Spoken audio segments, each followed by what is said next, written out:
साथियों नमस्कार, मैं आरवी प्रजापति, एक्स-IAS ऑफिसर। आप सभी को यह विदित है कि अभी पूरे देश में 5 राज्यों के विधानसभा के निर्वाचन संपन्न होने जा रहे हैं। और जैसे ही कोई निर्वाचन होने को होते हैं तो बहुत सारे विपक्षी दल खास तौर से इस बात पर प्रश्न चिन्ह लगाना चालू कर देते हैं कि सत्ता पक्ष ईवीएम के सहारे यदि चुनाव नहीं कराते हैं तो वो उनको अवश्य सफलता मिलेगी। और इस तरह की शंकाएं कुल मिलाकर के भारत निर्वाचन आयोग की जो ईवीएम मशीनें हैं उस पर प्रश्न चिन्ह लगाना चालू कर देते हैं। मैं एक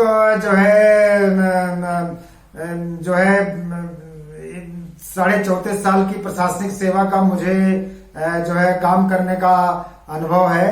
और ऐसे 34.5 साल की सेवा में मैंने बहुत प्रकार के जो निर्वाचन होते हैं, चाहे वो मंडी का निर्वाचन हो, सहकारिता का निर्वाचन हो, चाहे वो नगरीय निकाय के निर्वाचन हो, पंचायतों के निर्वाचन हो, चाहे वो सिंचाई के जल उपभोक्ता संस्थाओं के निर्वाचन हो, चाहे लोकसभा और विधानसभाओं के निर्वाचन हो, बहुत सारे निर्वाचनों को मैंने विभिन्न कैपेसिटीज से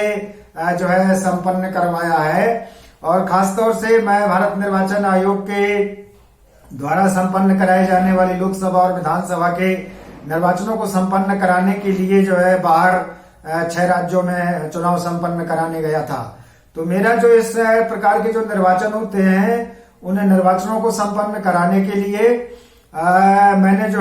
मतपेटी के माध्यम से जब मतदान होता था उसमें भी मेरा अनुभव है, और ईवीएम के माध्यम से जो मतदान होता है उसका भी मेरा अनुभव चाहे वो सहायक रिटर्निंग अधिकारी हो, चाहे रिटर्निंग अधिकारी हो, चाहे उप जिला निर्वाचन अधिकारी हो, और चाहे जिला निर्वाचन अधिकारी हो, और चाहे निर्वाचन आयोग का प्रेक्षक के रूप में काम करने का अनुभव हो। मेरा इस संबंध में ईवीएम से निर्वाचन संपन्न कराने का एक अच्छा अनुभव है।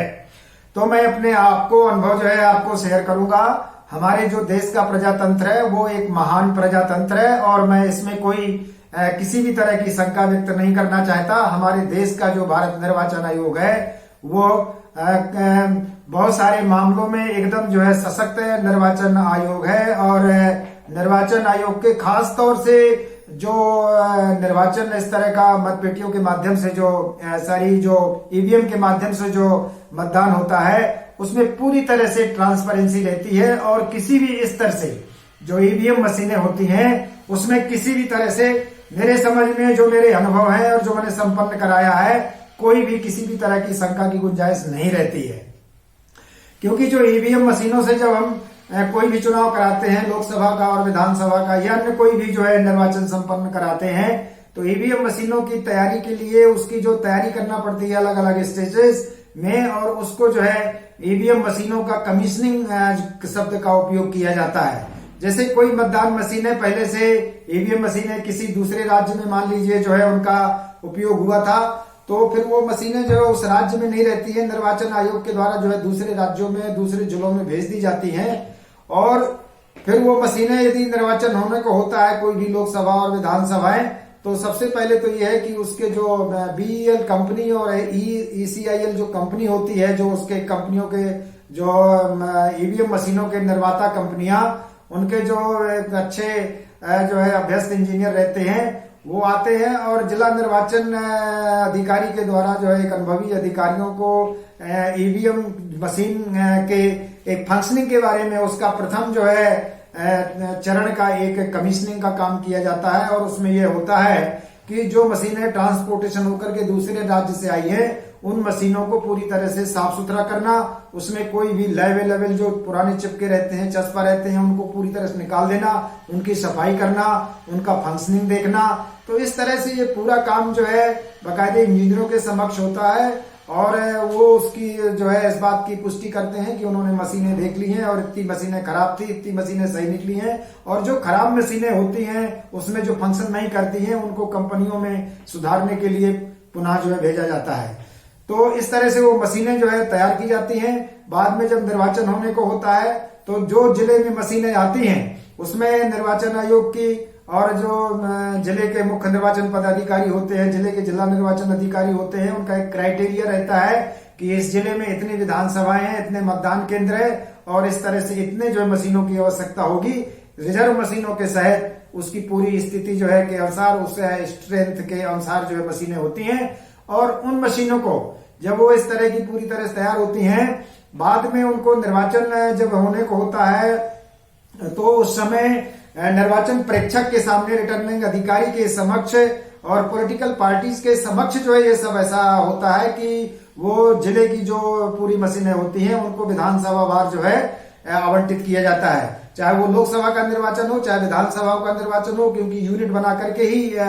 चुनाव होते हैं। इस कारण से उनको विधानसभा के लिए आवंटित मशीनें जो है कर दी जाती हैं। उस समय जब वो विधानसभाओं के लिए जो मशीनें आवंटित होती हैं तो वो मशीनों की सूची भी उनके पास जो है पॉलिटिकल पार्टीज के पास रहती है, प्रेक्षक के पास भी रहती है, निर्वाचन कार्यालय में भी रहती है कि ये मशीनें इस विधानसभा क्षेत्र के लिए इतनी मशीनें गई। तो इस तरह से तो एक ये दूसरे स्टेज में होता है और बाद में जो तीसरा स्टेज होता है, तीसरे स्टेज तब होता है जब अभ्यर्थिता फाइनल हो जाती है, जब विड्रावल हो जाता है कैंडिडेचर का और कैंडिडेचर जो है फाइनल हो जाता है। उसके पश्चात जो है कैंडिडेट वाइज जिसको बोलते हैं मतदान केंद्र वार फिर मशीनों को तैयार करना पड़ता है कैंडिडेट के सीरियल क्रमांक के अनुसार। तो फिर उसको जो है कैंडिडेट्स को भी सूचना दी जाती है, पॉलिटिकल पार्टीज को भी सूचना दी जाती है और निर्वाचन प्रेक्षक के समक्ष, रिटर्निंग अधिकारी के समक्ष और पॉलिटिकल पार्टीज के जो अधिकृत प्रतिनिधि होते हैं या जो है कैंडिडेट्स होते हैं या उनके इलेक्शन एजेंट होते हैं या उनके अधिकृत प्रतिनिधि होते हैं, उनके समक्ष जो है वो मतदान केंद्र वार जो है मशीनें जो है मतलब के लिए जो है उसका रैंडमाइजेशन होता है। तो ये है और फिर उसमें उसकी मतदान केंद्र वार जो है उसकी तैयारी होती है। मतदान केंद्र वार मशीनों की तैयारी के समय कौन सी मशीन जो है वो सूची पूरी सभी अभ्यर्थियों के पास रहती है और जो है उनके पॉलिटिकल पार्टीज के पास रहती है। मतदान केंद्र वार मशीनें जब वहां पर तैयार होती हैं तो उस स्थल पर जो जहां पर मशीनें तैयार हो रही होती हैं वहां पर कैंडिडेट जो है स्वयं उपस्थित रह करके पूरे समय में, जितने दिन 2 या 3 दिन लग जाए या 1 दिन लग जाए, जितना भी समय लगता है वहां पर पूरे समय में उपस्थित रह करके ये देख सकते हैं कि ये मशीनें जो है उस तरह से तैयार हो रही है। बल्कि वहां पर वो दस्तखत भी करने का प्रोविजन रहता है, वहां पर वो दस्तखत भी कर सकते हैं और सूची तो ऑलरेडी उनके पास रहती ही है मतदान केंद्र वार की कौन कौन सी मशीनें मतदान केंद्र वार जा रही हैं। सपोज करिए कि मतदान मशीनों की तैयारी के समय यदि कोई मशीन जो है मैल फंक्शन कर रही है, काम नहीं कर रही है, तो उसको एक तरफ कर देते हैं और रिजर्व मशीनों में से मतलब उसको जो है किसी मतदान केंद्र को आवंटित कर देते हैं। तो उसकी भी सूचना जो है उसको कैंडिडेट को जो है रिटर्निंग अधिकारी के द्वारा दी जाती है कि ये तैयार करते समय इस तरह की मशीन जो है खराब हो गई, इस कारण से रिजर्व मशीन में से इस मतदान केंद्र में भेजा गया। बाद में जो है उसको जब मतदान मशीनें पूरी तरह से जो बैलेट यूनिट और कंट्रोल यूनिट होती है ईवीएम मशीनें जब पूरी तरह से तैयार हो जाती है तो उनको स्ट्रांग रूम में रखा जाता है। स्ट्रांग रूम को में रखते समय कैंडिडेट या उनके प्रतिनिधि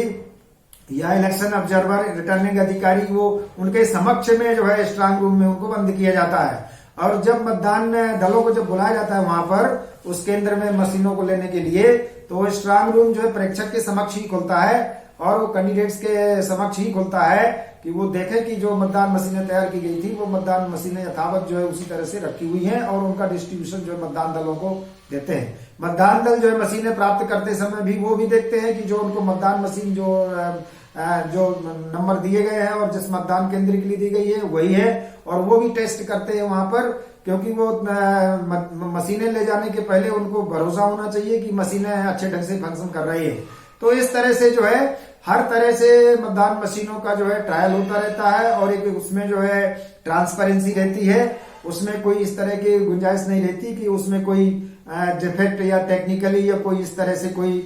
उसको मैनिपुलेट कर सके। और इसके बाद जब वो मतदान केंद्र में मशीन पहुंचती है और जब मतदान जिस दिनांक को होना होता है उसके पूर्व भी जो पीठासीन अधिकारी होते हैं, प्रिसाइडिंग ऑफिसर मतदान केंद्र के, उसका जो है एक मार्क है उसमें पोल करते हैं। तो वहां पर वो कैंडिडेट्स के जो पोलिंग एजेंट रहते हैं उनके समक्ष जो है होता है मतदान मशीनों की तैयारी के लिए, और उसका जो है उसका फंक्शन देखते हैं और उसका मार्क पोल करते हैं। मार्क पोल का रिजल्ट भी देखते हैं कि जिस जिस कैंडिडेट को जो जो मतदान किया गया वो जो है उसको उतना ही जो है उसी तरह से आया हुआ है, और उसके बाद उस डाटा को क्लियर करके फिर मतदान के लिए पेटी पूरी तरह से तैयार रहती है और फिर मतदान चालू होता है। पूरे दिन मतदान होने के पश्चात भी वही चीज है, जब मतदान मशीनों को उनको जो है बंद किया जाता है तो बंद करते समय भी उसमें जो पोलिंग एजेंट होते हैं दस्तखत कर सकते हैं और पीठासीन अधिकारी तो दस्तखत करते ही है। तो इस तरह से ये पूरी स्थिति रहती है। इसके अलावा जब मतदान मशीनें जो है जिस वाहन से आती है या मतदान दल जिस वाहन से आते हैं, यद्यपि कैंडिडेट को ये अधिकार तो नहीं रहते हैं कि उस वाहन में बैठ सके, लेकिन वो चाहे तो अपना पीछे से कोई वाहन लगा सकते हैं और देख सकते हैं कि जिस मतदान केंद्र जो है ईवीएम मशीनों को लेकर के जा रहा है वो उन्हीं जो है कि वो यथावत लेकर के जा रहा है और वो जाकर के वहीं पर स्ट्रांग रूम में जो है जमा कराएगा, तो उसको फॉलो अप भी कर सकते हैं। बाद में जो है जहां स्ट्रांग रूम होता है मतगणना स्थल के पास में, वहां पर उस मशीनों को मतदान केंद्रवार जो है उनको रखा जाता है और पूरी तरह से बाद में जो है उसको सील किया जाता है। तो चाहे पॉलिटिकल पार्टीज के प्रतिनिधि हो, चाहे कैंडिडेट्स हो या उनके इलेक्शन एजेंट या अधिकृत प्रतिनिधि हो, रिटर्निंग अधिकारी और जिला निर्वाचन अधिकारी और निर्वाचन परीक्षक के समक्ष स्ट्रांग रूम में बंद होता है और वो स्ट्रांग रूम जो है बाकायदा रजिस्टर के साथ लिखा पढ़ी करके पैरामिलिट्री फोर्स के हवाले किया जाता है। और उसके बाद फिर वो जो है स्ट्रांग रूम जो है जिस दिन मतगणना होना होती है वो सवेरे मतगणना के पूर्व जो है कुछ घंटे पूर्व, आधा घंटा पूर्व करीब जो है उस स्ट्रांग रूम को जो है कैंडिडेट्स के समक्ष और इनके इलेक्शन ऑब्जर्वर और रिटर्निंग अधिकारी और जिला निर्वाचन अधिकारी के समक्ष खोला जाता है। और बाद में वो फिर प्रत्येक जो जहां पर मतगणना होती है, मतगणना टेबलें जो होती हैं, मतगणना टेबलों में जो मतदान केंद्र जिस मतगणना टेबल के लिए लाट रहता है वहां पर वो मशीनें जो है भेजी जाती है और वहां भी कैंडिडेट्स के जो एजेंट रहते हैं मतगणना एजेंट, वो भी उसको देख सकते हैं कि मशीनें प्रॉपर इंटैक्ट है, उसमें उसके हस्ताक्षर हैं और वही मशीनें हैं जो कि जो है उस मतदान केंद्र के लिए आवंटित की गई थी। तो वो उसको जो है बैलेट यूनिट वहां पर उसको मिलाकर के भी देख सकते हैं। तो इस तरह से वहां पर इस तरह की अकुरेसी रहती है। और जहां तक उसकी मतदान जो मशीनें होती हैं, ईवीएम मशीन होती है, जिस दिन मतदान होता है तो मतदान के समय भी जब मतदान होता है तो उसमें एक वीवीपैट मशीन होती है और वीवीपैट मशीन में से जब वो आदमी बैलेट यूनिट में अपना जो है मतदान करता है तो उसी समय वो वीवीपैट में देख सकता है कि जिसको उसने मतदान किया है उसी को ही जो है वोट मिला है। तो इस तरह से बहुत सारे स्टेजेस हैं और हर स्टेज में एक पारदर्शिता रहती है। और मतदान मशीनों के कभी कभी जो लोग कुशंकाएं या शंकाएं करने लगते हैं वो मेल फंक्शनिंग कभी कभी करती हैं, उसमें अनावश्यक जो है मतलब जो है शंकाएं कुशंकाएं करने की कोई आवश्यकता नहीं रहती है। हाँ, इतना जरूर है कि इस निर्वाचन प्रक्रिया के दरमियान बहुत सारे जो निर्वाचन जो फंक्शनरीज होते हैं, पोलिंग पार्टीज होते हैं या मशीनों को तैयार करने वाले कुछ जो कर्मचारी और अधिकारी होते हैं, उनको कभी कभी वो इस तरह की गलतियां या त्रुटियां कर देते हैं जिससे अनावश्यक लोगों में या जनमानस में या मीडिया में इस तरह का जो है भ्रम फैलाया जाता है कि मतदान मशीनों को जो है इसको प्रभावित कर दिया गया है, इसको ऐसा कर दिया गया है, उसको ऐसा कर दिया गया है, या जो है पोलिंग जो पार्टीज है वो किसी पॉलिटिकल पार्टी से जो है मिली हुई है। तो इसमें निसंदेह जो है कुछ जो मतदान अधिकारी होते हैं उनकी गलतियों से कभी कभी जो है अनावश्यक प्रश्न चिन्ह लगते हैं, लेकिन उसमें कोई मतदान मशीनें जो है प्रभावित नहीं होती हैं। यद्यपि वो जो निर्वाचन फंक्शनरीज होते हैं, जो अधिकारी कर्मचारी और इस तरह से जो अपनी कोताही ड्यूटीज में करते हैं, उनके खिलाफ तो जो है कार्रवाइयां होती ही होती हैं। तो मेरा अपना एक दीर्घ अनुभव है इस संबंध में, ईवीएम की मशीन के संबंध में, कि मैं ये मान करके चलता हूं कि इसमें किसी भी तरह की कोई गुंजाइश नहीं है। लोग ये कहते हैं कि जब टेक्निकली ये इस तरह की मशीनें होती हैं तो उनमें कहीं चिप लगाया जा सकता है, उसमें डाटा मैनिपुलेट किया जा सकता है। मेरे समझ में इस तरह से करने की कोई गुंजाइश ही नहीं रहती है। मतलब उसको मैनिपुलेट करना, चिप लगाना, ये करना, वो करना तो उस समय है जब उसको मशीन को उसके हैंडल करने के लिए किसी को दिया जाए। जब किसी को हैंडल करने के लिए कोई भक्ति नहीं आता है, जब मतदान मशीनें जो है उनकी जो है बार बार जो है सीलिंग होती है, बार बार उनको स्ट्रांग रूम में रखा जाता है, उसको बार बार उसका प्रमाणीकरण होता है, पेपर ट्रायल से उसका जो है मतदाता जो है उसको देख सकता है, तो कहीं भी किसी भी रूप में किसी भी तरह की इसमें शंका वाली बात नहीं रहती है, बल्कि इससे जो है सुचारू रूप से जो है मतदान संपन्न होता है और काउंटिंग भी जो है जल्दी होती है। कई तरह के लोग इस तरह की बात करते हैं कि विदेशों में जो है मतपेटी से मतदान होता है। जो छोटे छोटे देश हैं जहां पर जनसंख्या कम है वहां मतपेटी से मतदान कराने में कोई दिक्कत नहीं है, लेकिन भारत जैसा विशाल देश जो प्रजातंत्र है और जहां करीब इतने मतदाता, करीब कितने जो है पिछले शायद लोकसभा चुनाव में 75 करोड़ के आसपास मतदाता थे, जहां इतने मतदाता जो है हो और वहां पर मतपेटी में जो यदि चुनाव कराया जाए तो फिर मतगणना करने में तो बहुत समय लग जाएगा, क्योंकि मेरा अनुभव है उसमें जब मतपेटी से जो है मतगणना होती थी तो उस समय जो है मतदान होता था और मतगणना होती थी तो उस समय तो बहुत समय लग जाता था। लेकिन ईवीएम मशीन से तो बहुत जल्दी क्लियर हो जाता है, बल्कि उसकी विश्वसनीयता बनाए रखने के लिए निर्वाचन आयोग ने कुछ सैंपल के तौर पर मतलब जो है रैंडमली जो है कुछ मतदान केंद्रों का पेपर ट्रायल से भी उसका मतगणना का जो है मतलब जो है देखा जाता है परिणाम, कि जैसे मान लीजिए 300 मतदान केंद्र है, 300 मतदान केंद्रों में 15 मतदान केंद्र जो है उसको जो है कोई भी चयन कर लिए गए और उसमें देखा गया तो उसमें जो पेपर स्लिप होती है, वोटर पेपर जो निकलती है, जो उसमें मतदाता ने मतदान किया हुआ है वही वोटर स्लिप उसी प्रकार की निकलती जैसा उसने मतदान किया है। तो मैं अपना पर्सनल जो है अनुभव बता रहा हूं, मेरा दीर्घ अनुभव है और मैं चूंकि ये सब देखा हूं और इसमें कोई मैनिपुलेट करने की जो है कोई मतलब जो है कोई गुंजाइश जो है इन ईवीएम मशीनों में नहीं रहती है। और ये मतदाताओं को बाकायदे विश्वस्त रहना चाहिए कि इस जो भारत निर्वाचन आयोग के द्वारा जो भी इस तरह का मतपेटी ईवीएम मशीन के द्वारा जो मतदान कराया जाता है इसमें किसी भी तरह की शंका की गुंजाइश नहीं है। बाकी यदि कोई मैनिपुलेशन होता है तो बाहरी तरह से हो सकता है, उसके लिए वो जो है लोगों को कोई बूथ कैप्चरिंग कर लेना, मशीनों को बिगाड़ देना, लूट लेना, तो वो तो उनके खिलाफ कार्रवाई होती है और दूसरी बार जो है उसका जो है पुनर्मतदान होता है मतदान केंद्रों में। तो मैं ये मान करके चलता हूं कि इस तरह के जो भी लोकसभा के और विधानसभा के जो निर्वाचन संपन्न होते हैं वो ईवीएम मशीनों के माध्यम से वो पूरी ट्रांसपेरेंसी, पारदर्शिता के साथ ही संपन्न होते हैं, ऐसा विश्वास करके ही चलना चाहिए।